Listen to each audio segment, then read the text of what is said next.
Now, Janet Yellen and everybody wants Congress to pass the minimum global corporate tax rate. And millions of Americans are now upset at the IRS as they continue to wait for new stimulus payments. Welcome to the channel. This is your fourth stimulus check update. On this channel, I always do my very best in providing you with the most up-to-date and reliable stimulus check information. Half of our people are living paycheck to paycheck.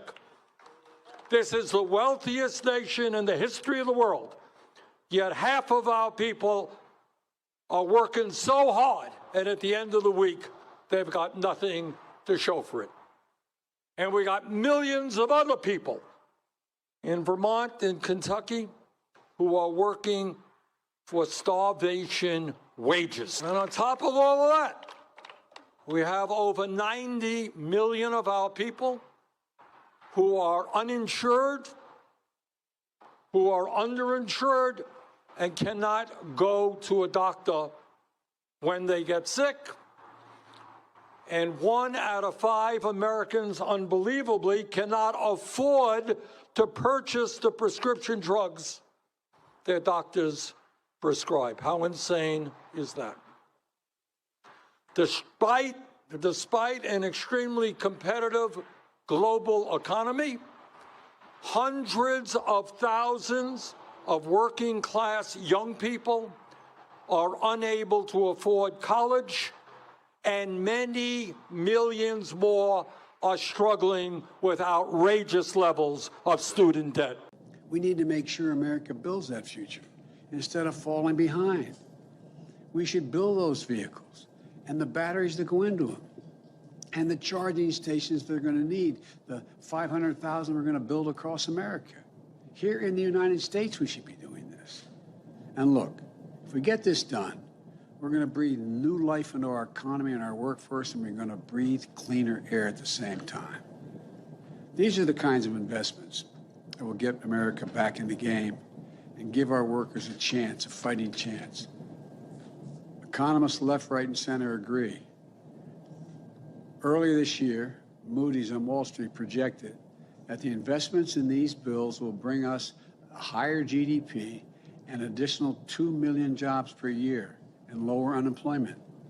These bills are not about left versus right or modern versus progressive or anything else that pits Americans against one another.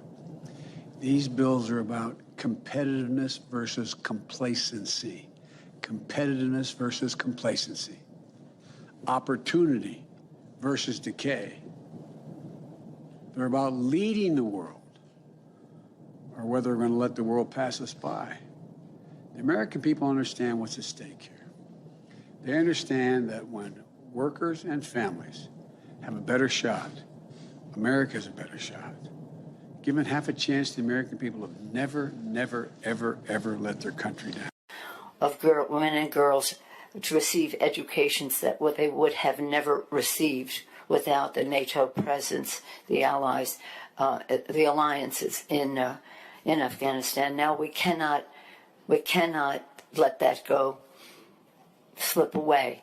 We must keep our focus there, keep these women close to our hearts as we go forward, because it's not just about the women, it's about what it means for Afghanistan. So you want to be sure to stay until the end of this video to find out the latest news about our stimulus checks, folks. So let's get started with the most important information first. Congress is now looking to bring down the $3.5 trillion price tag for the Build Back Better legislation. Housing activists and other leaders fear that their agenda may be sacrificed to broker a compromise. A group of more than a dozen nonprofit organizations have actually wrote a letter to President Biden to bring up more housing aid. But still, lawmakers may decide the ultimate shape of Biden's housing agenda this month, which is a novel thing in itself. Presidents don't historically have housing agendas. Tenants and advocates are trying to impress upon lawmakers the urgency of the housing crisis, as well as the scale of the opportunity. Expanding vouchers would give a huge lift to lower-income families who are hit hard by the crisis. And done right, these benefits can compound over generations. If it passed in its entirety, these advocates say the Build Back Better agenda by President Biden will definitely help many Americans out. What are your thoughts on President Biden so far? Is he doing all that it takes to send out the fourth stimulus check and help out the American people that are in need of financial assistance? Tell me in the comments below, everybody.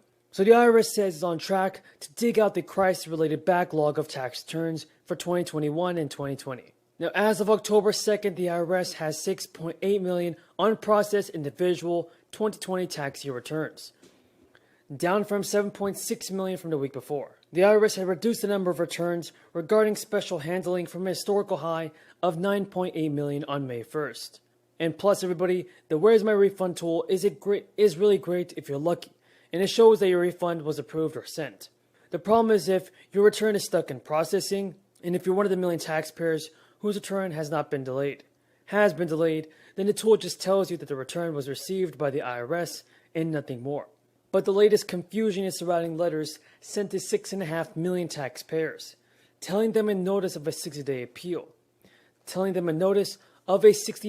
period, which was missing from letters that they got earlier about the recovery rebate credit. Now, Janet Yellen says that she is confident that the U.S. Congress would approve legislation to implement the global corporate minimum tax agreed by 136 countries. Yellen said the actions to bring the country into compliance with a global minimum tax will be included in the so-called reconciliation bill, containing President Biden's proposed speaking initiatives. Now, asked on ABC whether she was confident the measure would get through, Janet Yellen said, "Yes, I'm confident that what we need to do to come into compliance with the minimum tax will be included in the reconciliation package. I hope that it will be passed and we will be able to reassure the world that the United States will do its part." So a group of 136 countries set a minimum global tax rate of 15% for big companies and sought to make it harder for them to avoid taxation in a landmark deal that Biden said leveled the playing field. Treasury officials and tax experts have said that the global minimum tax would now require a treaty to implement and could be achieved in the reconciliation bill because it is a voluntary agreement among countries to individually impose a minimum tax on overseas earnings of corporations. Medicare enrollment begins on October 15th, and those interested in signing up are given until December 7th. During this time, beneficiaries will have the chance to select Medicare Advantage plan or prescription plan in addition to the standard Medicare plan, which includes Part A and Part B. Those already enrolled and wish to make no changes to their status or plan are now required to re-enroll. Their past election will be reapplied for the coming year. However, each year during the enrollment period, beneficiaries are advised to review changes made to the cost of Medicare to ensure that the plans they've selected suit their needs best. Information to compare personalized options relating to health services and prescription coverage can be found using the Medicare Plan Finder at Medicare.gov. However, each year during the enrollment period, beneficiaries are advised to renew changes made to the cost of Medicare to ensure that the plans that they have selected suit their needs best. As of October 1st, the Centers for Medicare and Medicaid Services has up-to-date information regarding the plans that will be available next year. Now, if you have any more questions about the fourth stimulus check, then be sure to leave them in the comments below. Thank you so much for watching, everybody. I truly appreciate everyone's amazing support.